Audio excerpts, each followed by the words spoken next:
California Health and Human Services Agency. I am thrilled to announce the launch of California's Public Health Network Innovation Exchange, or Phoenix. This is an effort to not only address the public health gaps created by the federal administration, but also an effort to accelerate public health innovation, collaboration, and communication at the state, national, and global levels in support of your health. The exchange will serve as a hub for advancing modern tools, best-in-class science, and coordinated responses to emerging health threats. Thank you, Governor Newsom, for your leadership, and to the partnership of the California legislature who have invested in our ability to realize this collaboration for the betterment of Californians. This effort builds on additional work we have announced, including the establishment of the West Coast Health Alliance, the newly formed Governor's Public Health Alliance, our Public Health for All Californians Together, or FACT Coalition, and California being the first state in the nation to join the World Health Organization Global Outbreak Alert Response Network. We've also updated vaccine policy via changes to state law to ensure we continue to lead with science, and we've even done more. So now we have the exchange as yet another example of California's commitment to your health and well-being. Thank you to the three phenomenal health leaders for your partnership, and California's exceptional public health officer, Dr. Pan, all of whom you'll be hearing from today. Dr. Susan Menares is a globally recognized leader in health innovation, biomedical technology, and global health security, and also served as the most recent CDC director. She will serve as a strategic health technology and funding advisor and will lead the development of relationships and collaborations with private sector, technology, and academic partners to advance technological innovations. Dr. Deborah Howry, a physician, public health executive, and recent CDC chief medical officer, will serve as a senior regional and global public health medical advisor for the exchange. Dr. Howry will engage existing public health alliances and organizations to develop a larger and more sustainable public health network across the local to global spectrum.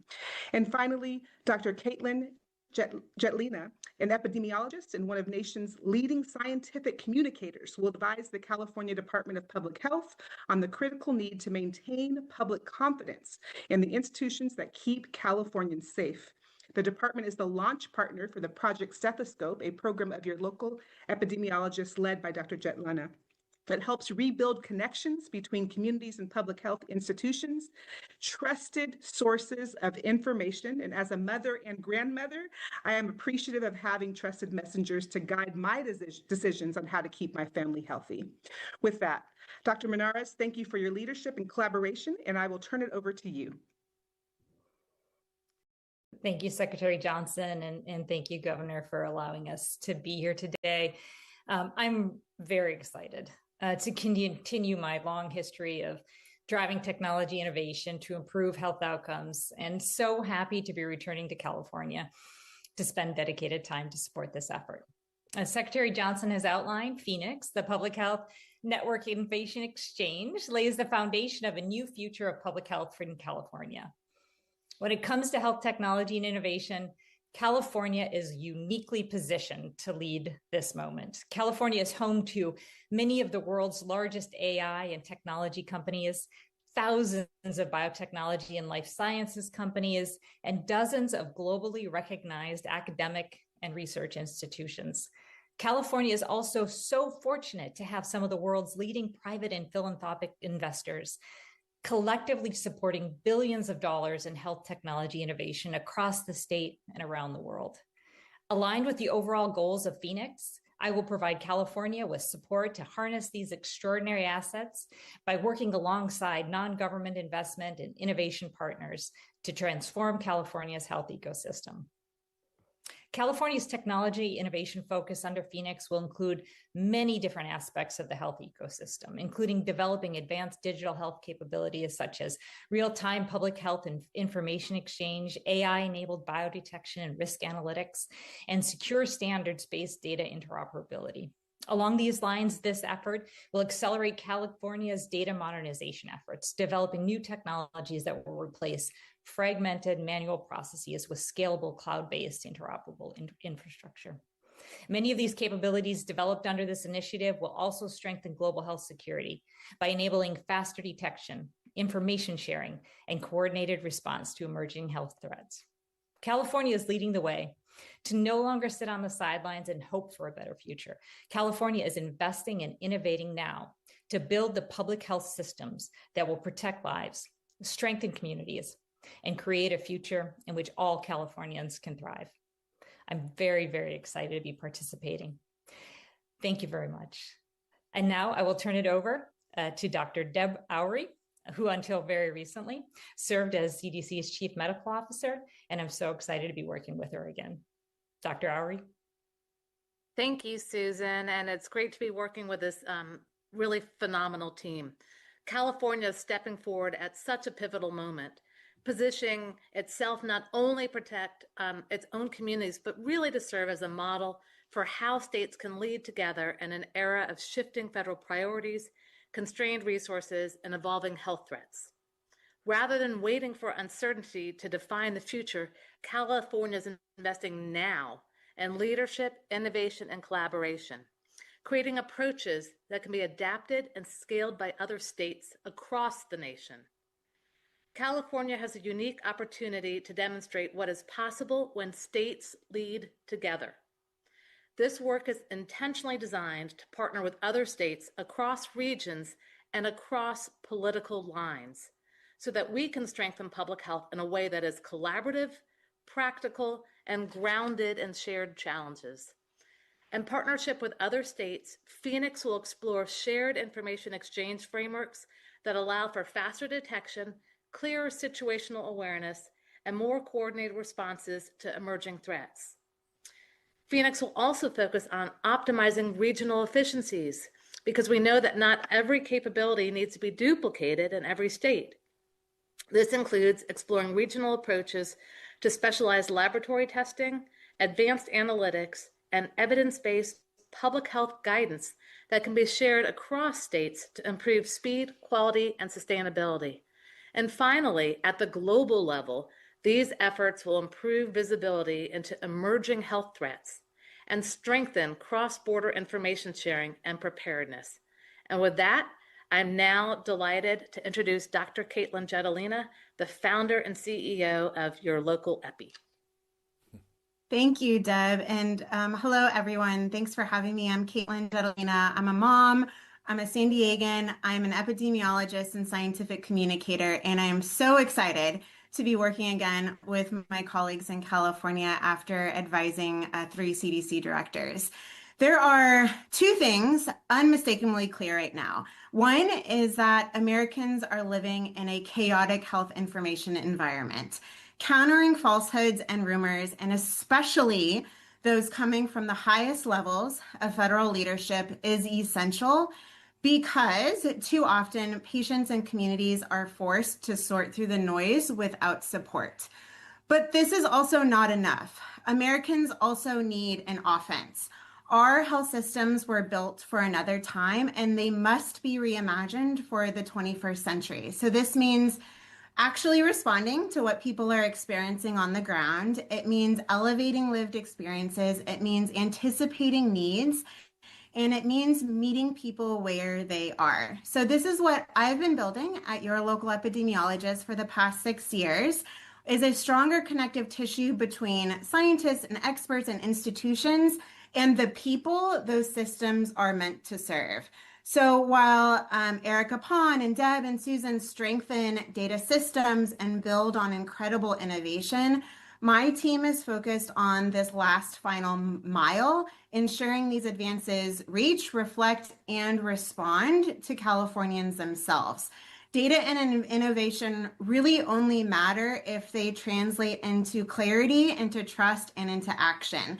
Something that people see themselves in and feel right where they live. So in California, we are going to be listening more closely to the health questions and confusion and frustrations as they emerge in communities.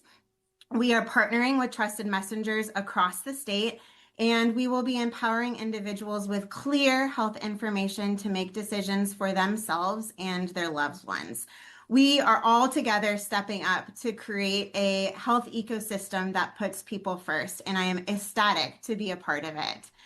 Now I will turn over to Dr. Erica Pon, our fierce leader in this movement. Erica, on to you. Thank you so much, Caitlin. I am very lucky to lead this incredible health department where we have experienced and dedicated teams who serve Californians every single day.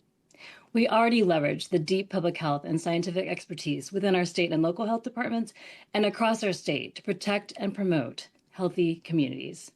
And now, during this current uncertainty and instability in our federal health landscape, it is more important than ever for us to strengthen our partnerships and with others around the nation and the globe, and to forge cross-sector collaborations to transform and move public health forward.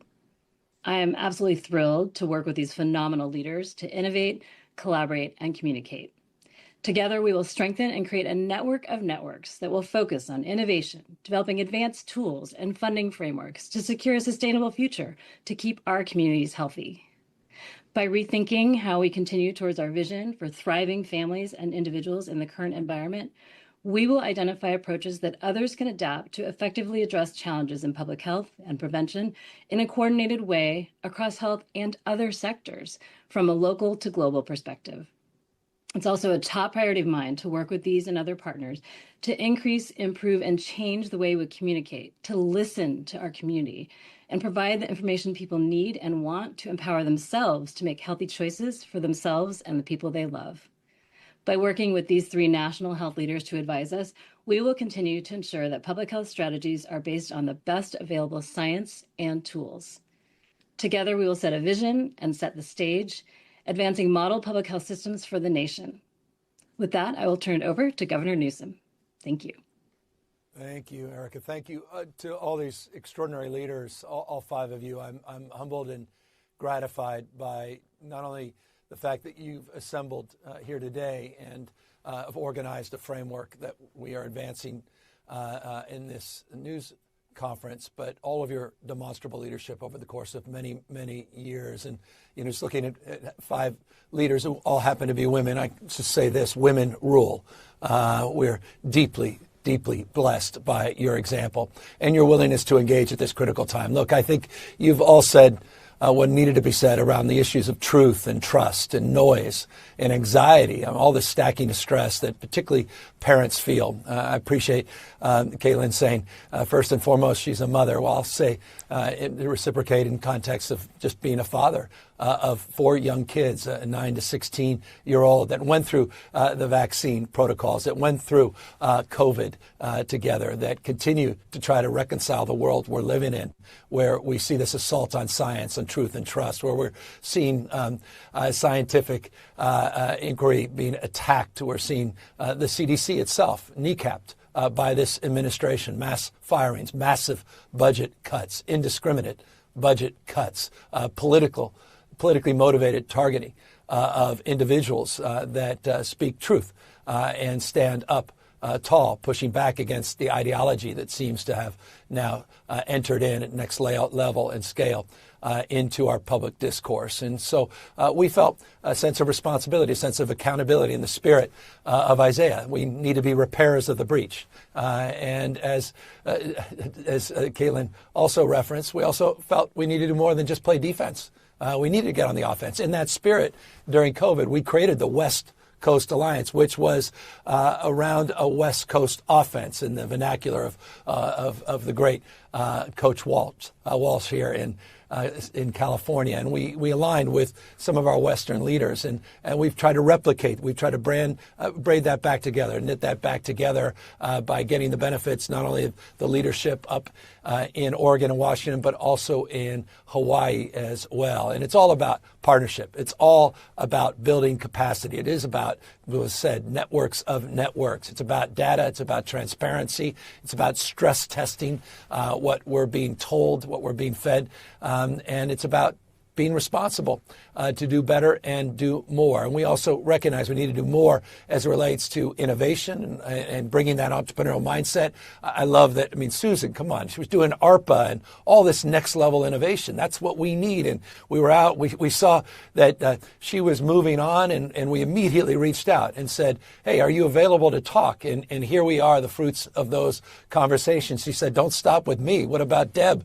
Just incredible leader that's been there for years and years and years, and the fact that Deb was available, and we needed someone to translate to human so much of this. And Caitlin, thank you again for doing that. It gets so complicated, and it just adds to our anxiety and stress in this space. And so when you add all those things together, this opportunity to focus on innovation, focus on networking partnerships, and to focus that three-legged stool on being able to communicate a sense of well-being and to address all the anxiety that people are feeling. It presented itself anew with this partnership. We were able to sneak in some money in last year's budget in anticipation of this opportunity, and here we are at such a precious and potent and powerful time. There's not a day there's not a week that goes by where someone honestly doesn't come up and say, I don't know what to do with it. Hepatitis B being assaulted, all these vaccines, and measles is presenting itself anew. All the anxiety that people are feeling, the confusion they're feeling. They said, well, what can we do? And this is exactly the answer to that question. This is what we can do.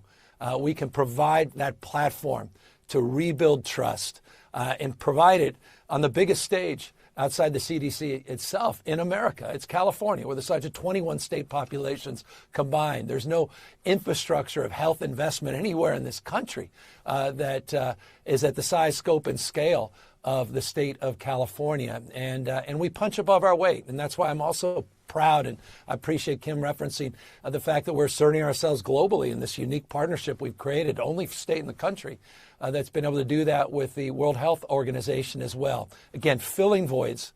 We're not trying to replicate anything at scale. We're not naive about the size of the federal government. It's not a shadow CDC we're creating, but it's a shield to what's going on. And it's a way of answering the question of, instead of having indignation, it's about leading with innovation. It's about fundamentally being held to a higher level of accountability at a critical and important time in our nation's history. And I'll close on this.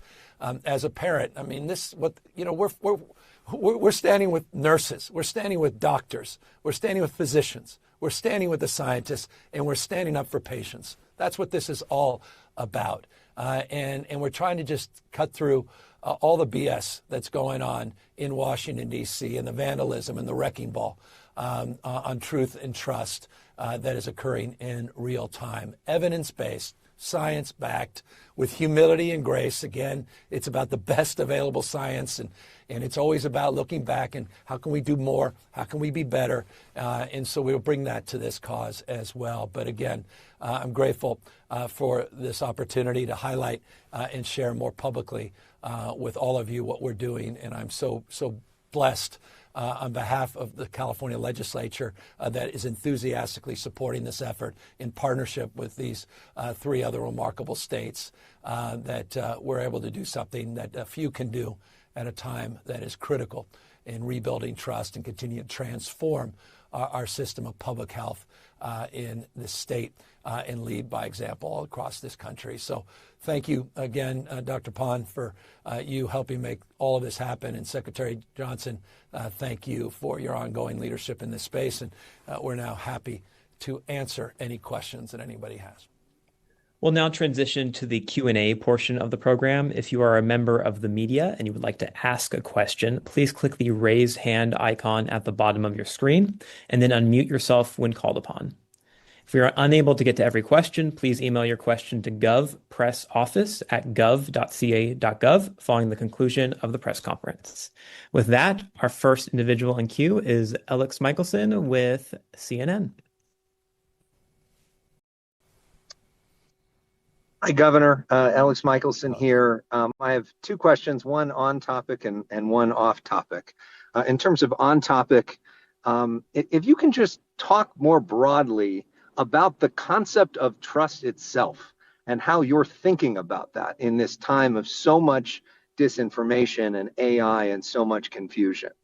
And the off-topic one is, can you expand upon your feelings about Rob Reiner and his impact on California, on politics, on the Democratic Party, and your relationship with him? Well, just on that, because you hit my heartstrings. I was on a Zoom with the Reiners just a few weeks back, and had this wonderful conversation comparing notes, and was just reminded about how consistent they've been, how constant they've been in the cause of not just protecting democracy, but promoting well-being, social justice, racial justice, economic justice. When Alex, I was out there feeling a little alone doing same-sex marriage in 2004.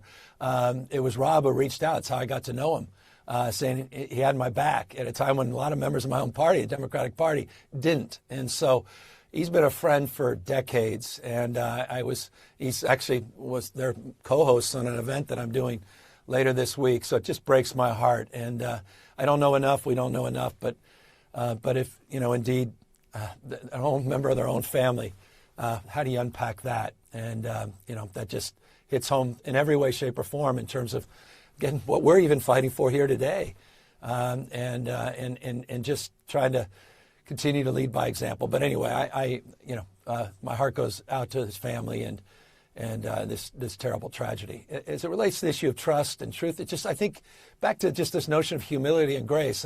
Alex, and I've mentioned this before, we've been going through a process, and we're very, very shortly going to be presenting it, really looking and stress testing at what we did right and what we did wrong during COVID. And I think that's how you rebuild trust, is you stress test things. You can't act in an ideological way. And I think folks are accused often, sometimes rightly, sometimes unfairly, of acting in an ideological prison. And so you have to put that to the test. That's what transparency is about, accountability broadly. And that's what I think you need to bring to this endeavor. And that's exactly what these three remarkable leaders have committed to. In this three-legged school that I reference, it is about rebuilding trust. At the core, it's about rebuilding trust to public health. It's about addressing the anxiety that every parent feels at this moment about all that noise that's out there, and what they do, and who can they trust at this moment. And it's about, as I suggested, the 10 pole of accountability. You got to fill the void. It's not, again, good enough just to talk about the way the world should be. You got to enter into that fray, into that void, and you got to assert yourself. And that's what we're doing. And we're doing it with others in the spirit. If you want to go fast, go alone. But if you want to go far, you got to go together. And it's that spirit of networking and partnership that also, I think, is critical in a bipartisan, post-partisan way of rebuilding trust. Our next reporter in the queue is Melody Gutierrez from the LA Times. Melody, please unmute yourself. Thank you. I appreciate it. Governor, can you talk a little bit? You said there was money in the last budget. Can you explain a little bit more on what the budget for Phoenix will look like? Will there be additional hires, as well as will there be cost sharing with other states? Just a little bit more information on what this budget situation looks like. Yeah, we've been working on that just through the West Coast Alliance and how that looks, as well as the 15 governors that we're partnered with that governors partnership that we've advanced. And so we're looking at being more resourceful, not just putting resources up in terms of sharing staff in the context of sharing this networked capacity to engage with our collective staffs and compare and contrast, and make sure that all of us are stress testing and all of us are aligned. But we put $4 million in the budget, specific to your question, last year. We could break that down, maybe do that offline. We could show you where we'll start to allocate those dollars as we move forward. But look, this whole idea was about to build momentum and fill that void. And to the extent that we can continue to build more collaborators, more consultants, bring more people to the table, I think this is so foundational. At the end of the day, this is universal.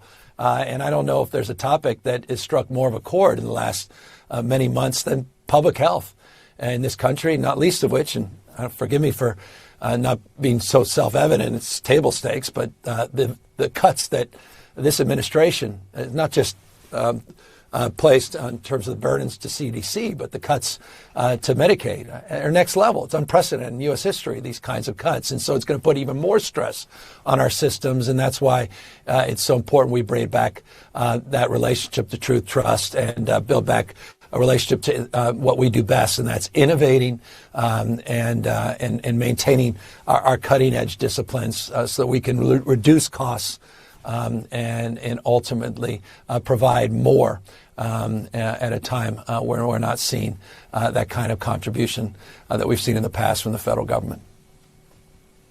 Our next question comes from Rachel Bluth at Politico. Rachel, please unmute yourself.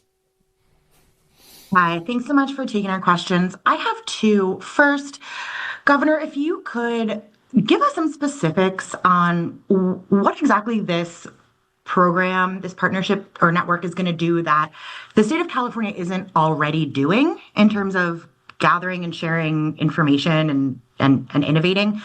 And also for Dr. Monarez, I'm wondering if you could tell us what you're thinking of ACIP's new Hep B recommendations on vaccines. I would love to get your thoughts on that. Thanks. I appreciate it. And I'll circle back after you talk to Susan and Erica. But Erica, you and I were describing behind their back this dream team. And that's how we describe these three remarkable leaders.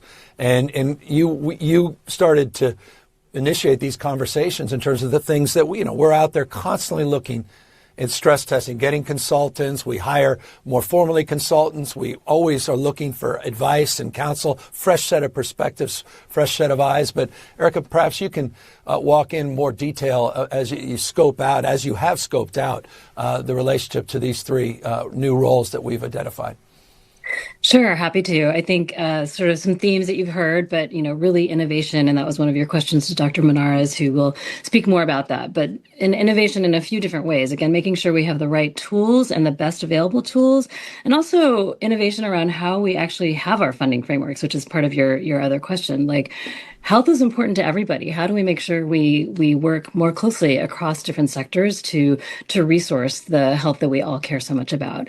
And then as far as collaboration, I think as Secretary Johnson and Governor Newsom mentioned, we're really building on a lot of other networks and alliances, but wanting to make sure that we're doing that, more strategically and really understanding this evolving ecosystem in public health. And so Dr. Howery is really, with her longstanding work at CDC and working with partners across the country, can really help us glue these networks along those lines together. And then, just can't say enough too about how important communication is to trust and how we do rethink again and innovate actually in how we communicate. We've done a lot of unidirectional communication in public health in the past and, just getting information out there, but how do you listen and hear that feedback and understand what information do people need to make decisions for themselves? I think that's really, and back to lessons learned from COVID, I think we really need to do a better job hearing what people need to know and make sure they're getting good information for themselves. So those kind of a highlight of the three different pillars and how these amazing leaders are going to help us. Susan? Yeah, thank you. So first, I want to follow up just a little bit on what Dr. Pond had highlighted on the innovation front. As the governor mentioned in his opening remarks, I have spent a great deal of my career focused on science, technology, innovation, and adopting it to practice and to create better health outcomes. And so what Dr. Pond and Secretary Johnson and Governor Newsom have allowed is for a new model to be able to leverage all of those incredible assets that California has in biotechnology and in biotech and the incredible investor and philanthropic communities that are in California, and creating new public-private partnerships to accelerate technologies in alignment with some of our biggest health challenges and get them from development into operations. And so that's a lot of the work that I'll be doing to help support California. And again, having spent many years there quite some time ago and now coming back to California, you can feel that there's just really transformation that is at the ready. And so excited to help accelerate this initiative. Regarding the ACIP, and I certainly will want Dr. Howery to chime in here as well. as you know, I am very concerned about any type of decision making that is not predicated on science and data and evidence. And what I think we're seeing now is even within the ACIP members themselves, the discord between whether or not sufficient science and evidence is being brought forward in a defensible and credible way to make these really difficult decisions, these difficult recommendations that will impact the lives of families and of children, and making sure that if there is not sufficient science and evidence to go forward with those decisions, that you do have other sources like what's happening in California and other states to be able to take a step back and say, wait, we don't agree with what's happening because we don't see the science and the evidence that's being put forward. And so whether it's Hep B or any of the decisions that are being promulgated through the ACIP, I would encourage everyone to make sure that they understand the science, understand the data, understand the evidence, and before accepting a recommendation and following through on whatever may cascade downstream from that, is being able to work with credible sources to be able to really ensure that the right data and evidence is being used to support those decision makings. But I want to make sure that Dr. Oury has an opportunity to also chime in here. Thanks, Susan. And what I would say is it comes down to data, science, and protecting kids, right? That's what we all want to do. The data and science shows that if you delay the hepatitis B vaccine by 2 months, you're going to get 1,400 additional cases of hepatitis and liver disease and up to 400 additional deaths. So to me, that's heartbreaking, it's devastating, and it's wrong. We should be letting science and data drive what we do to take care of patients. The other thing, too, is for this vaccine committee meeting, there was no new data, no new safety signals, really no reason to reevaluate. That's what's concerning to me, is if we're going to reevaluate the childhood vaccine schedule or anything else, we need to do it based on new science and not relitigating things or bringing ideology into it. We all want to make sure that kids live safe, really fulfilling lives. And I want to thank the governor and Dr. Pond for their statement, following the science and the data and rejecting the hepatitis B recommendation from ACIP. Yeah. Well said. Our next question in queue goes to Kristen Wong with Cal Matters. Kristen, if you could please unmute yourself. Thank you, Governor, for taking these questions. I have two questions that kind of dovetail together on the technology side, and then I have a separate question. The two technology questions are sort of, can you give me an example or a specific sort of goal or problem that this initiative is going to try and address? And then the dovetailing question is, like, does that build upon, or how does this work with the future of public health work that has already been done in California? Yeah. And then my separate question, I apologize, is just that, public health, particularly when it comes to infectious disease, is very hard to do in a bubble. And so have other states or groups already agreed to partner with California in this effort? Yeah, I see. Erica, why don't you jump in, and then I'll build on your comments, because I know you have very specific things you want to add.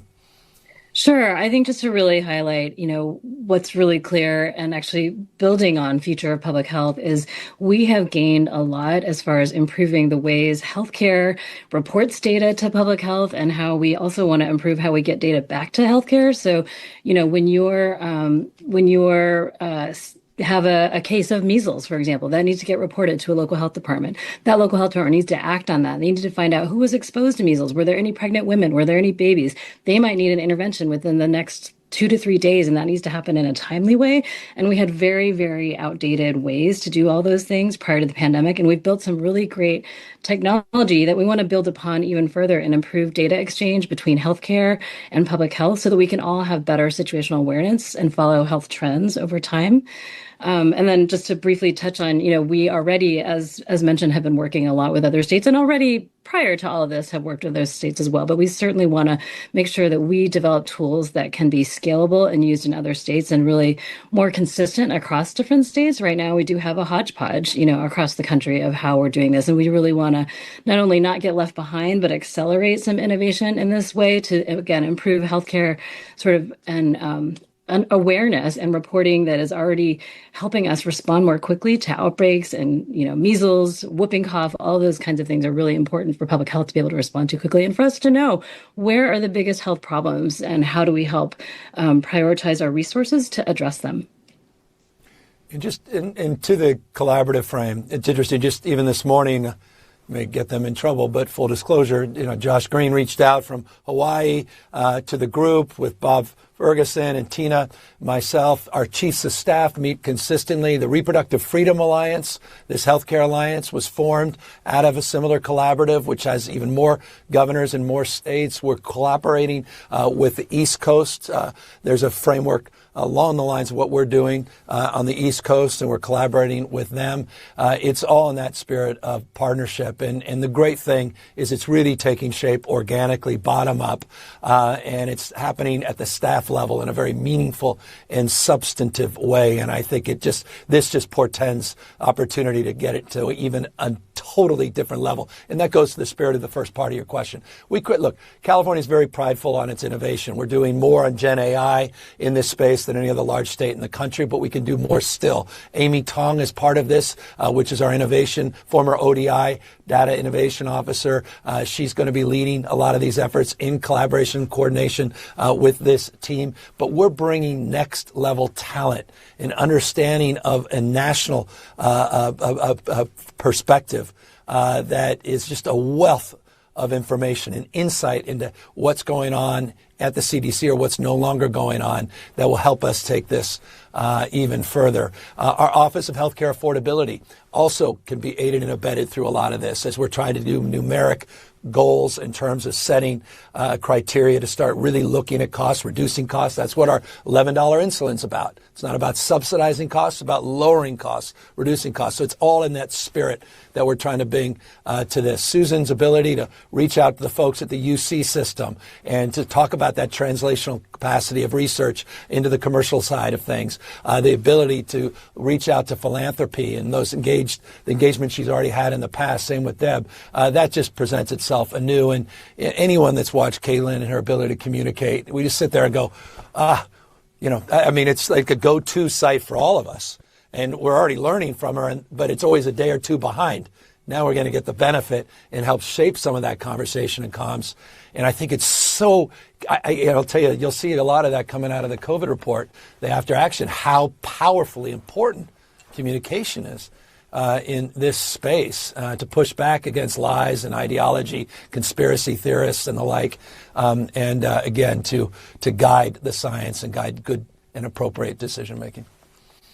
We'll have time for two more questions. Our next question in the queue goes to Ashley Zavala. Ashley, please unmute yourself.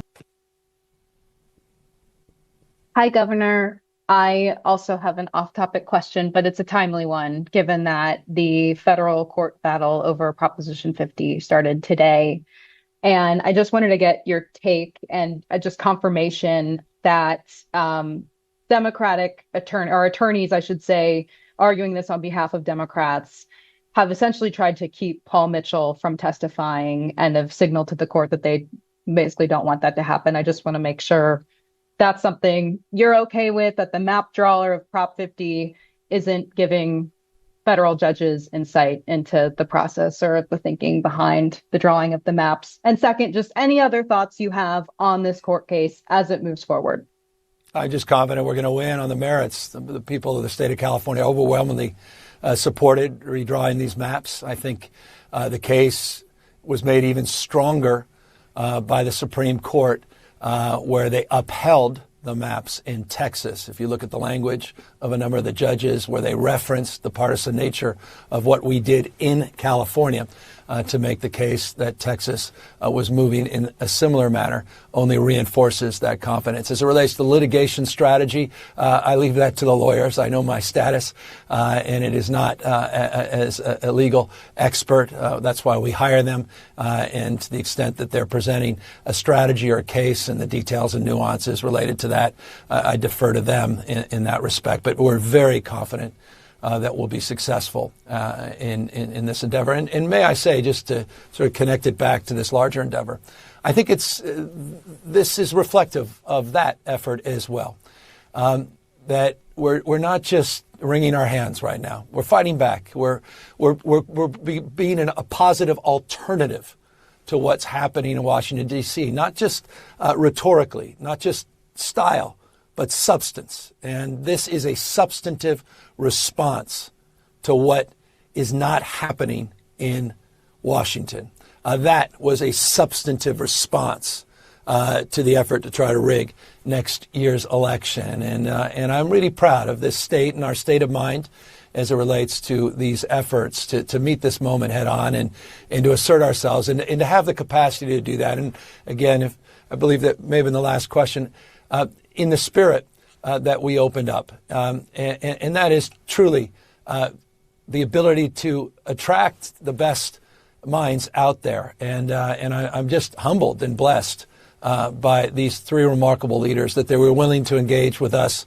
They're willing on behalf of not just the 40 million people we represent here in California, but tens of millions, hundreds of millions of more that are looking for leadership and that are really scared about what's going on in public health and at the CDC today, and for that matter, more broadly, HSS, that they have these remarkable people that are willing to raise their hand and say, we're going to be part of the solution and we're going to help support a strategy to address that anxiety. They're the antidote to that anxiety, and I'm grateful to all of them.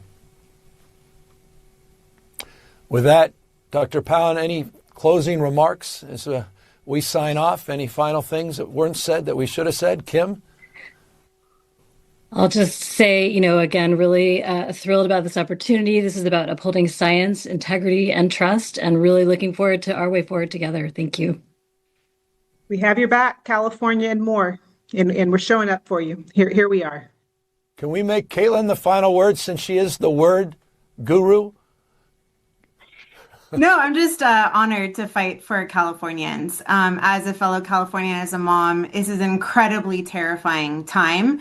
And it is time to find courage. It is time to demonstrate trustworthiness, not just to declare it. And we're all going to do our very darn best to step up and take this forward. So thank you, Governor Newsom. Thank you, Susan, Deb, Erica, Kim. I'm so excited about this. Now I'm going to feel guilty. Deb and Susan, any final words? Just before we close the loop here. Just the same. I am so excited by the opportunity to do the thing that I love the most, which is to accelerate health technology and innovation to produce better health outcomes for everyone. So thank you for the opportunity. Well said. And I'm just thrilled to work with this great team. And I know that California will really be a model for other states and around the world. So for me, it's just wonderful to be able to take care of patients and communities, and look forward to working with everyone. Thank you. Well, I'm going to lie and I'll close it out because you just reminded me of a wonderful quote in the spirit of Pericles, who said to the Athenians, "We do not imitate, for we are a model to others." And I think that's the spirit I think defines the best of California. I say that with humility, but I do feel that sense of responsibility and to model better behavior. So with that, we thank all of you for tuning in, and we look forward to talking a lot more as we advance this initiative and we highlight some of the successes and the early wins, and we continue to expand the scope and scale with other governors all across this country. Thank you, everybody.